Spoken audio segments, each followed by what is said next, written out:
La jeune fille et l'oiseau. Chanter la vie. Méditation contée par Jane. Il est une fois une jeune fille qui se promène. Elle est un peu triste, mélancolique, car rien ne va comme elle le souhaite. Il y a surtout au fond d'elle un sentiment de vide, d'inutilité, voire de lassitude et une pointe d'agacement. Elle ne sait pas d'où cela vient, car en apparence, elle a tout pour être heureuse. Elle a une chambre à elle, un grand lit, des vêtements, beaucoup de chaussures, des amis, un ordinateur, un téléphone, des vacances, etc., etc.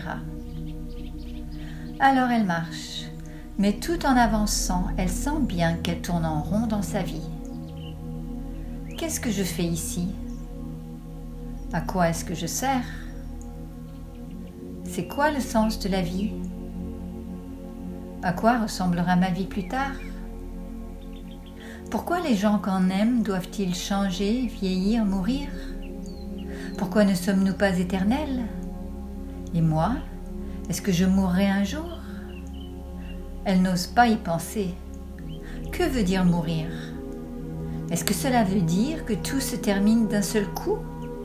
Comme un rideau qui tombe sur la scène après le spectacle ? À écouter toutes ces questions tourner dans sa tête, la jeune fille en a presque le tournis. Alors elle se dit « Stop !» À moins que ce ne soit le chant d'un oiseau qui soudain s'immisce dans ses pensées pour les obliger à interrompre leur danse folle. Oui, c'est exactement cela. Soudain, la jeune fille prend conscience des chants des oiseaux dans les arbres alentours. On dirait qu'ils se donnent le mot pour chanter plus fort que ses pensées. Elle s'arrête net de marcher et tend l'oreille.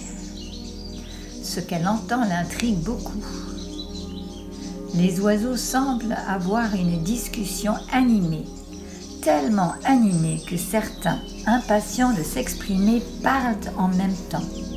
« Oh, jolie jeune fille, tu marches, mais tu n'avances pas. Oh, jolie jeune fille, tu parles, mais tu n'écoutes pas.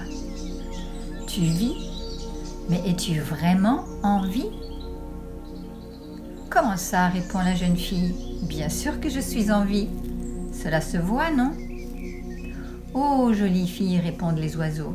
« Quand on vit vraiment, on est joyeux.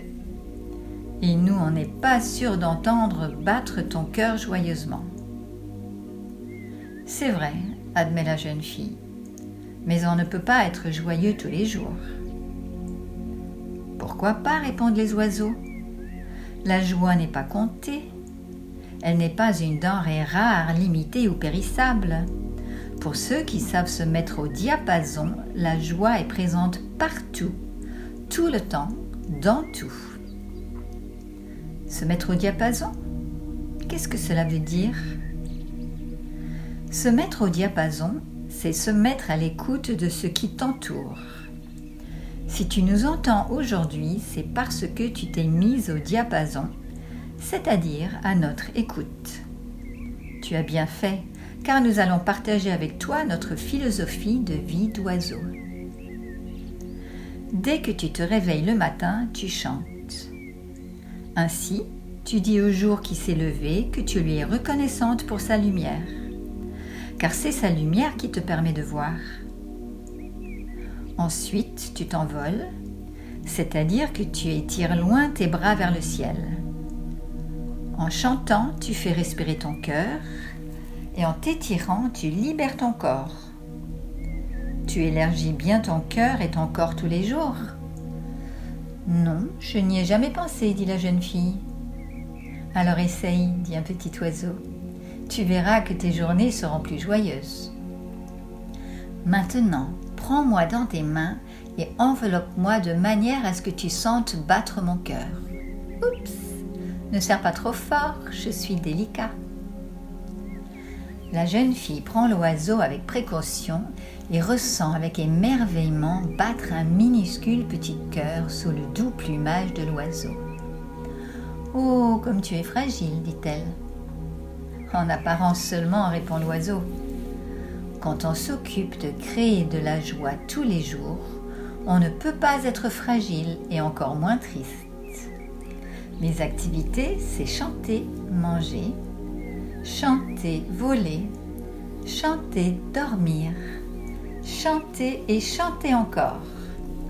Je chante pour égayer l'air, je chante pour m'harmoniser avec la nature, je chante pour honorer les fleurs, je chante pour jouer avec les animaux, je chante pour amuser les arbres, et je chante pour les humains comme toi.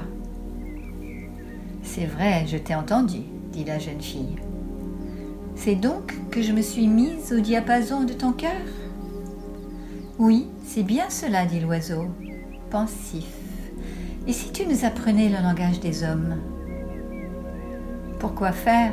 Demande la jeune fille. Les hommes ne savent pas vivre comme vous. Ils vivent pour eux-mêmes et pour ceux qu'ils aiment.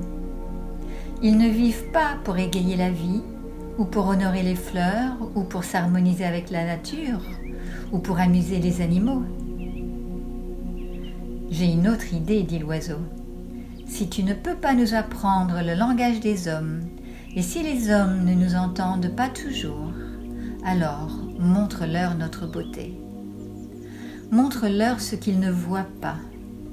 Montre-leur ce que tu vois toi, et ce que toi tu sais de nous. Comment faire? Demande la jeune fille.